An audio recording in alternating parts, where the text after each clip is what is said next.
The U.S. Navy has taken out one of their own aircraft operating in the Red Sea. Just how does something like this happen? And more importantly, does it spell bad news for naval carrier operations in the future? I'm Paul, U.S. Army combat veteran. Let's talk about it. Okay, so guys, this is a really bizarre story for a couple of reasons, right? But let's go over the basics of it. A U.S. Super Hornet, an FA-18, was shot down over the Red Sea in a friendly fire incident. Two U.S. Navy aviators are safe, thankfully, after their FA-18F Super Hornet was shot down by the American guided missile cruiser, the USS Gettysburg. Now, what's important to note is that this was operations being conducted in the Red Sea when both pilots, where the U.S. Navy has been conducting, I'm trying to get the name here, U.S.-led Operation Prosperity Guardian, a mission to protect merchant traffic in the Red Sea from Houthi attacks from Yemen. Previous strike groups independently deployed U.S. guided missile warships have intercepted dozens of drones, guided missiles, cruise missiles, and ballistic missiles as part of their mission. And over the weekend, of course, U.S. forces targeted a missile storage facility in the Yemeni capital and taking out what they claim was a command and control node, according to CENTCOM. So this is interesting for a couple of reasons, right? So it sort of helps us understand the environment they were operating in. And this is one with a lot of pervasive threats. These threats included drones, right? Sometimes as big as aircraft, cruise missiles, ballistic missiles, as well as other potential threats. So this is a really an extremely hot environment. Crews were likely at an extreme level of readiness because of the likelihood of a retaliation, right? We've seen in the past the Houthis have taken it very seriously that when the U.S. forces do some kind of engagement, they respond with some level of force. So in all likelihood, the guided missile destroyer was on a hair trigger looking for threats in their environment. Now,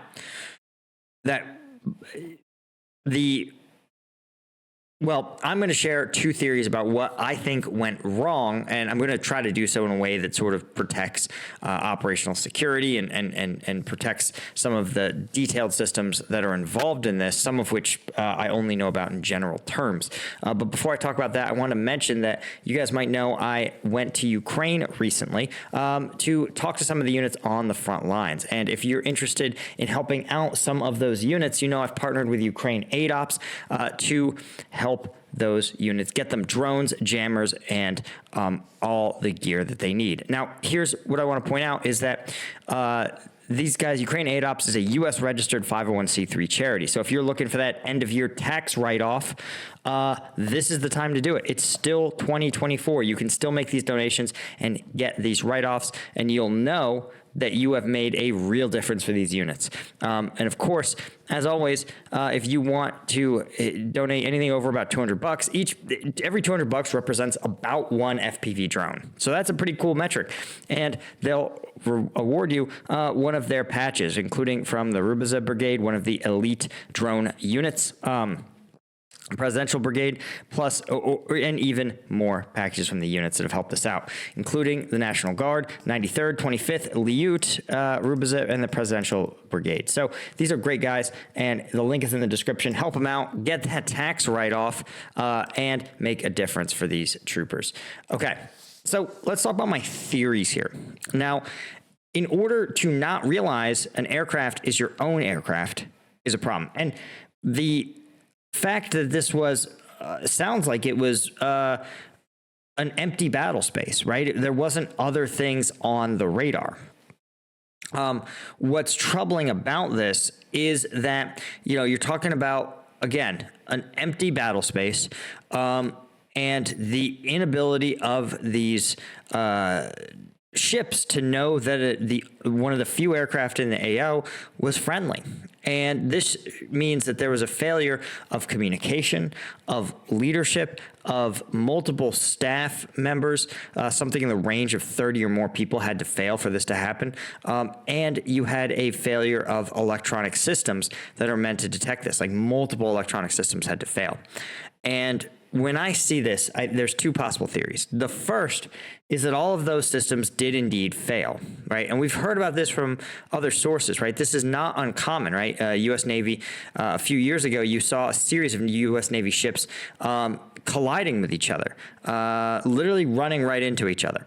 And if that's possible, where you can literally see the ships mashing into each other, it's certainly possible that a F-A-18 gets mistaken for an enemy drone that would look approximately the same size and perhaps is flying on approximately the same trajectory. That it was also a function of the fact the U.S. Navy has severe recruitment problems, and it overworks a lot of its staff. Like the sailors on these ships get worked when they are underway because of manning issues. They get worked way harder than they're supposed to be. They're often exhausted. They're often unable to pay attention. They're oftentimes manning ships without proper training. All of that is a function of the fact that, again, when you don't have enough troops to do, or sailors in this case, to do the job, then you're going to run into, this is what's going to happen, right? And let's see if I can see the latest Navy recruitment numbers. What's interesting is that, actually, according to the Navy Times, the Navy actually doesn't have a recruitment issue. Navy surpassed its recruiting goal of 40,000 new sailors, bringing in 41,000 new sailors, but about 5,000 of those new recruits were unable to complete basic training by the end of the fiscal year, which likely just means that this is just a pipeline issue. So again, you get recruited in December, they might say, listen, your basic training spot, January 2025. Not really a big problem. But the Navy is still short about 20,000 sailors to fill billets on their ships. About 20,000 of those are the lowest ranks, right? It's about 16% short of its sailors to man its fleets. So while it's bringing its recruiting back to target, there's likely still some serious issues with manning going on. However, what I think is so that's one theory, right? It's just you had exhausted undermanned, undertrained personnel, electronic systems that they didn't understand or did not function properly, and then you had an environment where there was a high expectation of a threat, all of which are totally possible. But what I want to share is another theory that's more troubling, right? One of the things that the Ukrainians have been experimenting with to thwart Russian Shahed drones is spoofing. This is the idea of creating electronic signals that mimic the electronic signature of, or the electronic signals of, in this case, GPS, so that Russian Shaheds that enter Ukrainian airspace ping GPS satellites and GLONASS and some other navigation satellites, but the Ukrainians create their own fake signals that confuse some of the Shaheds and send them on a wild goose chase, telling them that they are actually far away from their target. And so I worry that when I hear something like this, that U.S. adversaries who have been growing increasingly brazen are experimenting with other technologies that might allow them to spoof, to make friendly friendly aircraft appear as hostile. And we've seen in other instances where the Russian partnership with Iran has brought technologies that Russia refined in the fight in Ukraine and sort of brought them into the Middle East. For example, the drone tactics that Iran used to fly low and slow under the Israeli radar systems to actually get the drones into Israeli cities like Tel Aviv, that tactic is something that Russia pioneered. You also have the Houthis deploying things like ballistic missiles, right? Ballistic missiles are very technologically sophisticated, particularly anti-ship ballistic missiles, right? Because where you have to drop a ballistic warhead from, space or nearly into space and have it hit exactly the exact place you want to.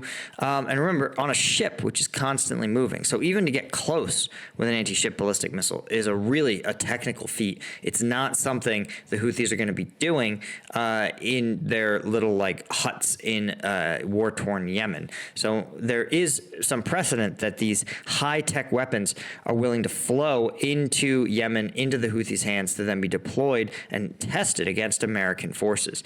And I wouldn't be surprised if there was some element of this that was spoofed or sort of, or there was an electronic warfare element of this that made it difficult for the guided missile destroyer to discern friend from foe. Now, there's one thing we can count on the U.S. Navy doing. It's protecting their ass. In all likelihood, the investigation will blame the lowest possible ranking soldier. It will absolve the officer class of any wrongdoing, just like they did with those SEALs who drowned in the Red Sea. And the Navy will continue to pat itself on the back and never learn anything about actual naval combat operations. Anyway, guys, that's all I had. Huge thank you to Colonel tier members like Bill Collier, Robin Colburn, Guys Martin, Gina Quester, Chris Gorsuch, Francis Karius, L90, and Petra Toru, as well as our Lieutenant tier members. I could not do this without you guys. I appreciate you so much, and I will see you all in the next one. Cheers.